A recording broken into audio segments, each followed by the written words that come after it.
Alafia, and welcome to the Iyanifa blog. Most of you know me as an Iyanifa priest, or perhaps the founder of the Iyanifa Foundation in North America, maybe even as the author of the Sacred Iyanifa Oracle or the Way of the Orisha. But the truth is, there are many other ways that I could be identified, and certainly that I identify myself with. First and foremost of those would be that I identify myself, and always have, as a father. I looked up to my own father. I was blessed with one of the wisest, most caring, strongest, sensible human beings that I've ever met in my life. And my own goal and my own approach was to be the best that I could always with my children. Children came first. And often that did not contribute to other kinds of relationships. I could also tell you that I identify myself as a husband. Took me a while to learn that one, but I finally got it right. And with the Vassa, we are close to 30 years of being together and over 25 years of being married. So I guess I finally worked that one out, and I couldn't be happier. But what you don't know, probably most of you at least, is that I spent a number of years of my life being a tennis dad. Our 19-year-old son, Dashiell, was one of the top junior players in the United States, if not in the world.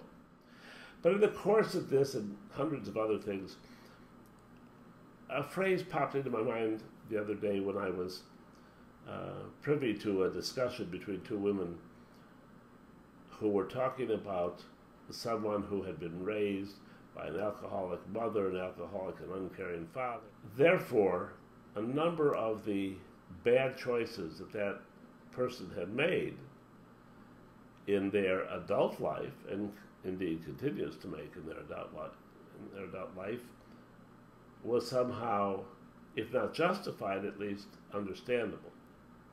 And that's when another one of the tennis phrases popped into my mind, because one of Dash's last coaches had been a very fine professional tennis player, having lost the finals in Wimbledon, which will let you know at what level he played.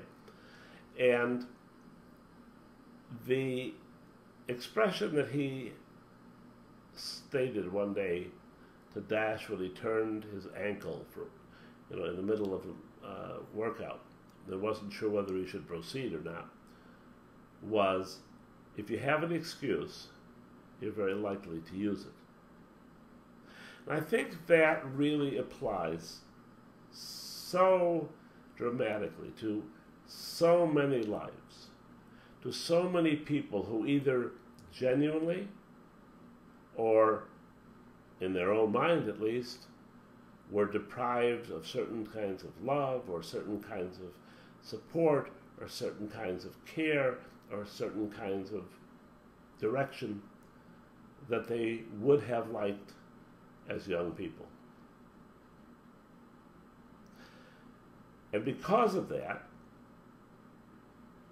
we tend to think that they are somehow permanently crippled. Well, I don't believe it to be the case. Certainly, I know that the woman I'm married to didn't accept those kinds of boundaries or those kinds of definitions. And I know that Iyanifa teaches you that you can be self-empowered, that you can take charge of your own life. Excuse me, that you are not a victim. Little children can be victims. Adults are not victims. Adults are, at the very least, co-conspirators.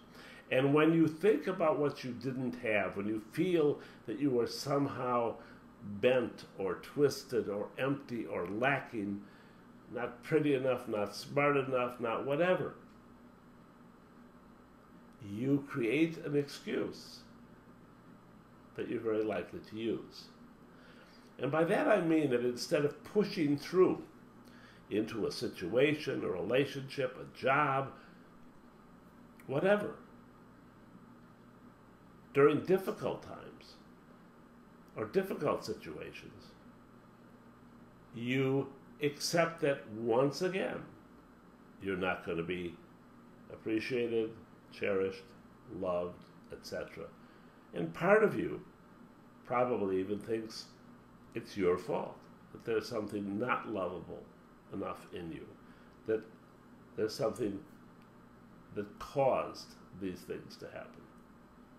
That may be true in your mind, but it's not true in reality, because if these things happened when you were a small child, it was not your responsibility. If these things happened as you became a teenager and a young adult and an adult and continued to happen, then the fault is yours, not the people that caused them.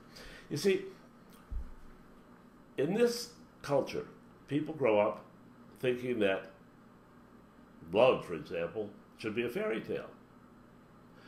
We're taught that in our books, in our movies, in our television series, that the goal is to live happily ever after. The Bible presented us with a situation where, as long as we gave up thinking and sexuality and of our basic human qualities, we would be happy, blissful, and taken care of forever. As if that were a goal. God help me if that was the case. Indeed, life is not designed to be a fairy tale. Life is not designed to be all about love and hugging and touching and joy, and it just isn't. Life is designed to bring us situation after situation after situation that requires that we grow in order to get through. Requires that we empower ourselves in order to get through. And it starts from the time we're being potty trained, and it goes to the time when we first have to learn to tie our own shoes or get our homework done on time or be responsible in any number of ways without somebody being there to guide and help us every moment. And through these situations, we develop strength. We develop character. Because character comes from your own observation that indeed you can handle the situation. You can get through it. So don't look for a fairy tale existence.